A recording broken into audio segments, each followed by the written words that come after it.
আব্বা আব্বা, আমি প্রত্যেকদিন পান্তা ভাততে সেহরি খেতে পারবো না, গোশ ভাততে সেহরি খাবো। ঠিক আছে আব্বা, আমি আজকে একটা ব্যবস্থা করতেছি। আসসালামু আলাইকুম সামি ভাই, কেমন আছেন? এই তো আছে আলহামদুলিল্লাহ। তোমার কি অবস্থা? চলতেছে কোনো রকম, অবস্থা বেশি ভালো না।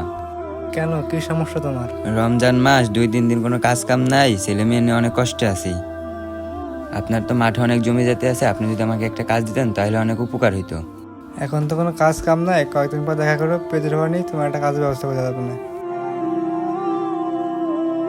আল্লাহ, কোনো কাজের ব্যবস্থা করতে পারলাম না, ছেলে তো গোশ দিয়ে ভাত খেতে চাইছিল, তো তুমি একটা ব্যবস্থা করো।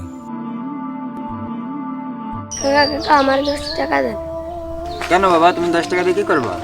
কাকা কাকা, আমার খুব খিদা লাগছে কাকা। কাকা, আমি সকাল থেকে কিছু খাইনি কাকা, আমার 10 টাকা দেন।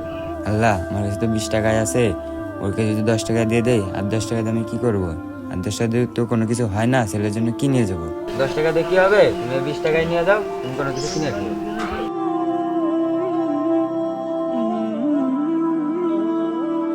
আনোয়ার মিয়া, বাড়িতে আসো নাকি? কাকা, আব্বু তো বাড়িতে নেই। একটু এদিকে আসো। এটা নাও, এটা আল্লাহর পক্ষ থেকে তোমাদের হাদিয়া, তোমার আব্বুকে দিও।